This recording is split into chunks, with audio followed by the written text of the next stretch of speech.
제가 좀 이따 올게요. 네, 감사합니다. 36년 동안 눈물과 한숨의 세월을 보내고 또다시 한국전쟁으로 폐허가 된 대한민국. 1953년 대한민국의 GNP는 67달러에 불과했다.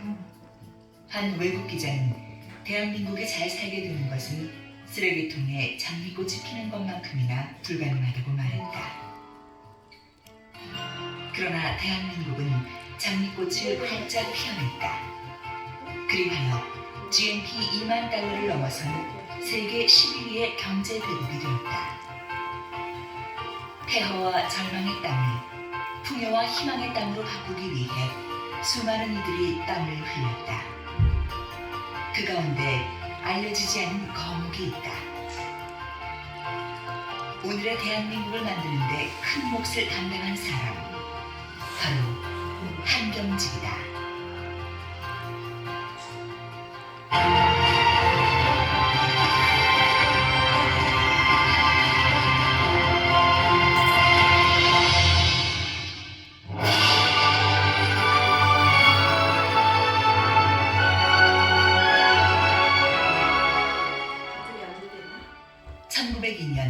평안남도 평안군 공덕면 강릉이라는 작은 마을에서 태어난 한경직. 그는 9살 어린 나이에 나라를 빼앗기는 아픔을 경험했다.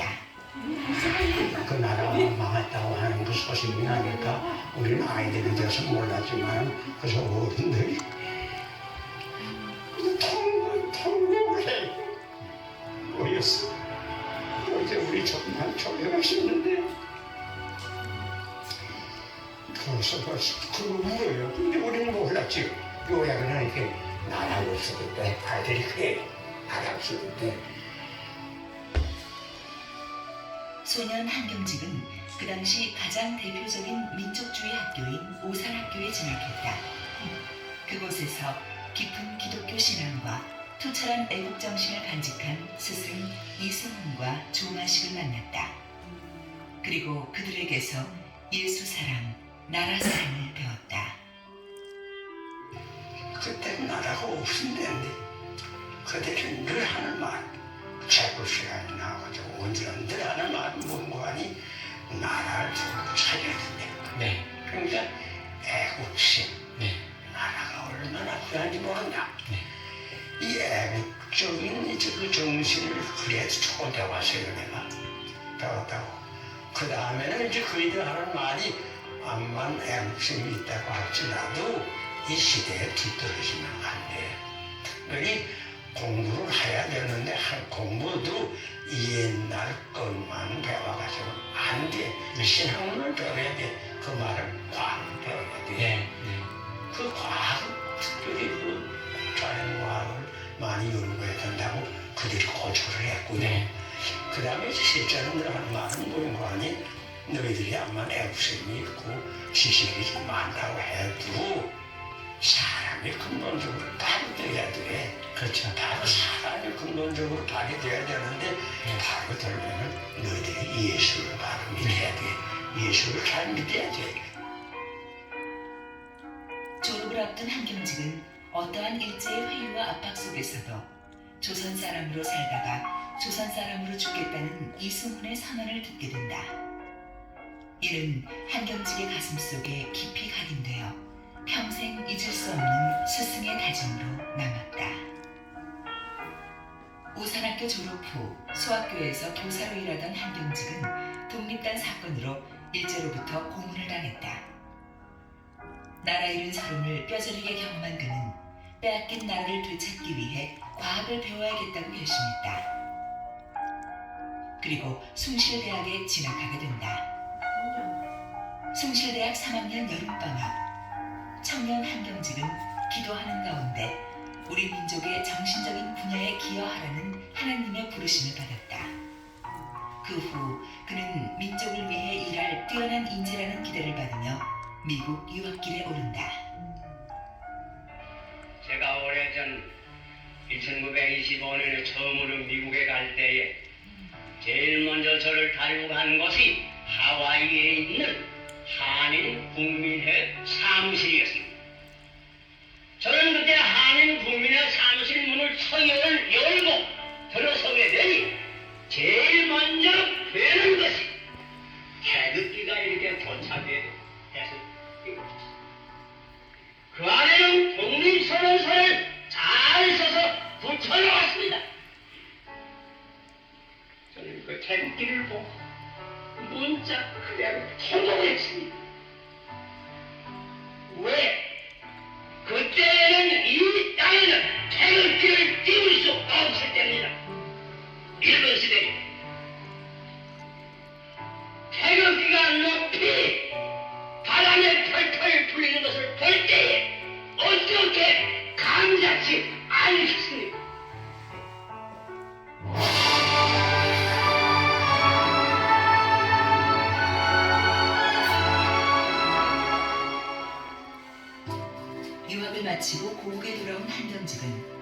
일본 사람이 만들어 놓은 큰 감옥에 들어온 느낌을 가졌다. 일제에 의해 피폐해진 이 땅을 바라보며 그는 자신이 할 일을 분명히 깨닫게 되었다. 스승 조만식의 혼으로 한경직은 수민 상업학교에서 학생들에게 성경과 영어를 가르쳤다.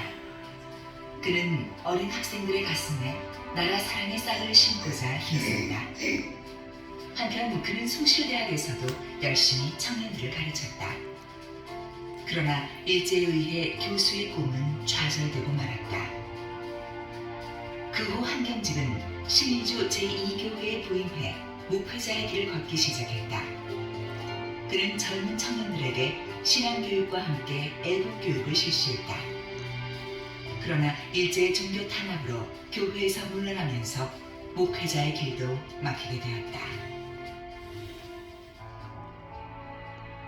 드디어 한경직이 오랫동안 기도하며 기다렸던 해방의 날이 찾아왔다. 평안북도를 대표하는 기독교 지도자였던 그는 일본인 평북도지사의 부탁을 받게 되었다. 그리하여 신의주 자치위원회를 결성해 해방 후 신의주 일대의 치안을 담당했다. 기독교 복음 안에서 올바른 나라가 건설되기를 염원했던 한경직은 기독교 사회민주당을 세웠다. 이는 정치적 야망에서 비롯된 것이 아니었다. 공산당에 맞서 반드시 민주적이고 기독교적인 터 위에 새로운 나라를 세워야 한다는 바람으로 시작한 일이었다. 공산당을 기해 월남하게 된 한경직은 피난민들과 함께 1945년 12월 서울에 영락교회를 세웠고, 영락교회는 대한민국 건국과 애국활동의 산실로 자리매김해 나갔다. 그 당시 북한에는 이미 공산당 정권이 들어섰다. 공산당의 만행과 포갑으로 인해 북한을 떠나온 젊은이들은 영락교회로 모여들기 시작했다. 한경직은 설교를 통해 공산당과 유물론의 해악을 알렸고 올바른 신앙과 나라 사랑 정신을 심어주었다. 월남 청년들은 좌익과 우익 간의 이념의 대립으로 혼란한 남한 사회의 최전방에서 공산주의에 맞서 힘껏 싸웠다. 그리하여 이 땅에 민주주의 정부가 수립되는데 결정적인 역할을 감당했다. 이로써 한경직은 기독교 정신에 입각하여 대한민국 건국의 기초를 세웠다. 당신께서 목사님께서 쭉 하시면서 설교를 했는데 분명하죠. 기독교 정신에 의한 국가를 건립해야 된다. 건국 정신이죠. 이 기독교 정신에 의해서 어떻게 보면 그 목사님께서는 프린스턴 신학대학을 나오셨기 때문에 미국에서 어떻게 민주주의가 성장했느냐를 잘 경험을 통해서 잘 아셨으니까 그런 것을 다 종합해서 남한에서 중심이 건국을 한다면 건국 이념은 반동주의적인 기독교 정신 중심이라는 이러한 나라를 세워야 된다. 그를 위해서 우리 청년들이 힘을 키우고 사회봉사를 하고 중심이 되어야 된다. 그러니까 청년들은 반공의 선교사가 된다. 이런 말씀을 간단히 하셨다 이렇게 생각됩니다. 1948년에 일어난 여수 반란 사건 이후에도 지리산 일대에는 공산당이 충돌하여 학살과 만행을 서슴지 않았다. 이를 안타깝게 여긴 한경직은 지리산 지역 13개 국민들에게 복음을 전하기 위해 특별 전도대를 이끌고 찾아갔다. 그는 직접 위험을 무릅쓰고 지리산 일대를 누비며 복음을 전하고 위로하는 일에 힘썼다. 공산당으로 인해 불안과 공포에 떨던 이들에게 한경직은 큰 힘과 용기를 주었다. 한국전쟁이 일어나자 한경직은 영락교회 목사의 자리에 머물러 있지 않았다. 그는 이 민족 전체를 보듬는 목자가 되어 전쟁의 상처로 아파하는 우리 민족을 보살피는데 최선을 다했다. 그는 대한기독교 구국회를 조직해 피난민들을 위한 구호와 봉사활동을 펼쳤다. 나라를 위해 싸울 기독교 의용군을 양성하는 일에도 힘썼다. 한경직은 대한민국을 대표해 정부가 파견한 유엔 사절단으로 미국을 방문했다. 그는 연합군 파견에 감사의 뜻을 전하면서 전쟁으로 폐허가 된 우리나라를 위한 도움의 손길을 호소하는 일에도 앞장섰다.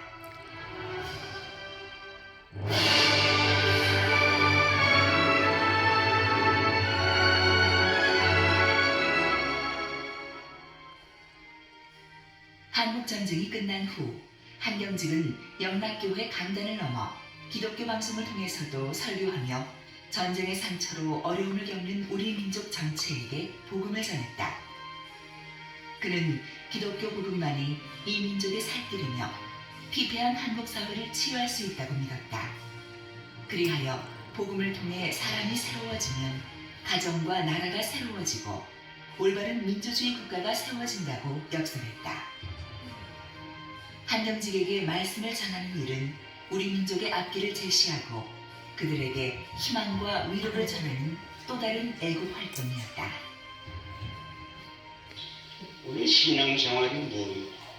첫째는 하나님을 먼저 사랑하고, 둘째는 내 이웃을 사랑하고, 내 이웃을 사랑한다는 말은 내 동서를 먼저 사랑한다 그 말입니다.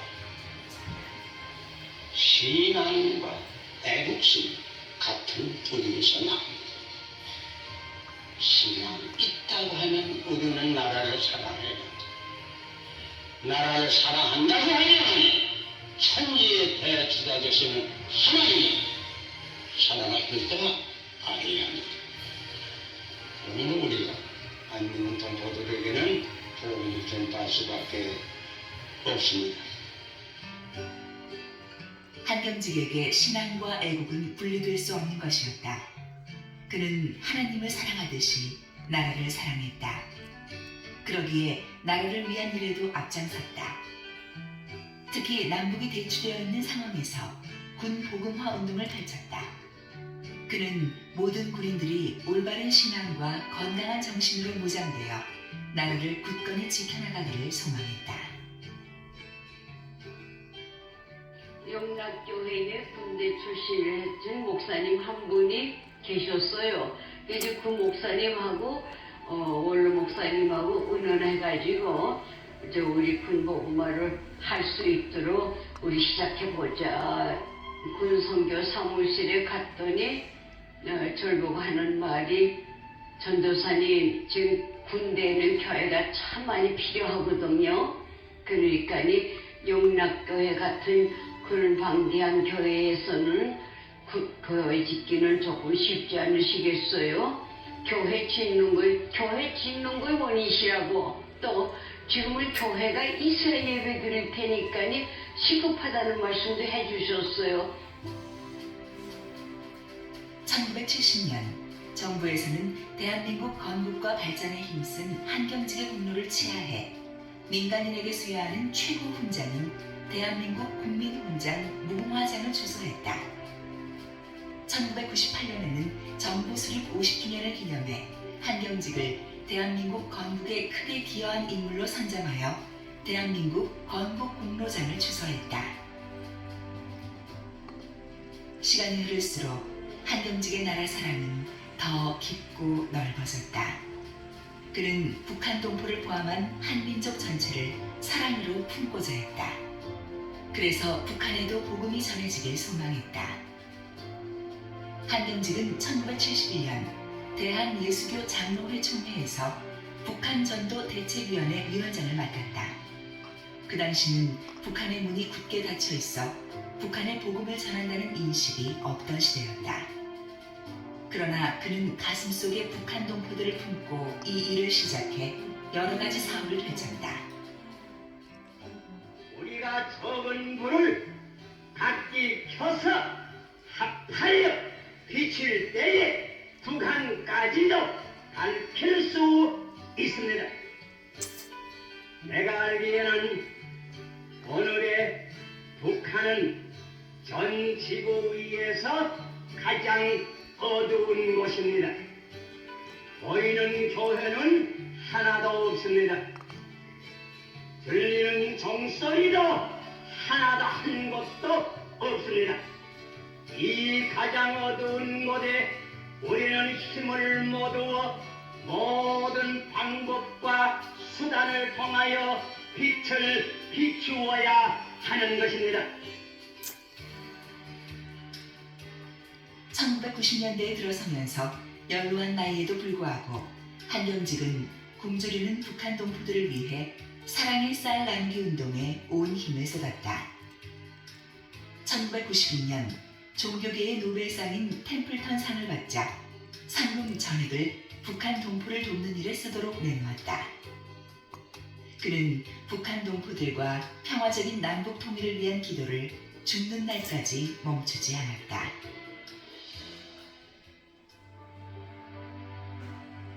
한경직이 영락교회를 떠나 25년 동안 머물렀던 우거처. 남한 산성 아래 18평 남짓한 이곳은 지금까지 한경직의 삶이 그대로 남아있다. 좁은 침실에 놓인 낡은 침대와 장롱 하나, 그 장롱에 붙어있는 태극기와 빛바랜 종이, 거기에는 애국가가 적혀있다. 한경직이 매일 눈을 뜨고 감을 때마다 태극기와 애국가는 그의 가장 가까운 곳에 있었다. 1세기에 가까운 98년을 살면서 그의 가슴에 변함없이 새겨져 있었던 것은 예수 사랑, 나라 사랑이었다.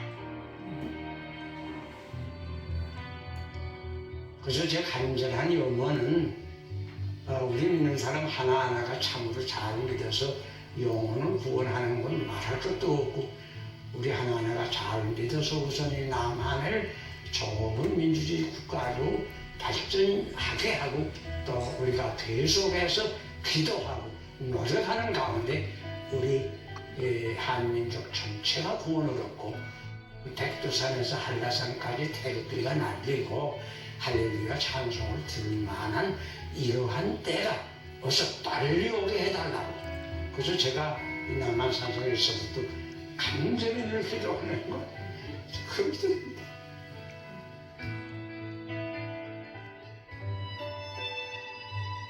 대한민국을 너무나 사랑하시는 하나님은 이 땅에 한경직을 보내주셨다.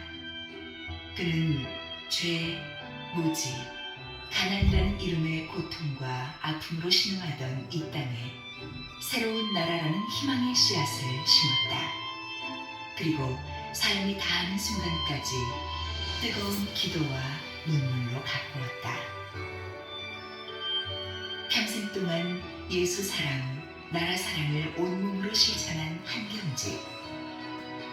하나님이 원하시는 새로운 나라를 세우는 일에 앞장섰던 한경직이 있었기에 오늘의 대한민국이 존재한다. 그래서 우리는 그를 대한민국 건국의 아버지라고 부른다. 하나님이 이 민족에게 허락하신 선물 한경직. 그는 이 나라, 이 민족의 아버지로 오랫동안 기억될 것이다.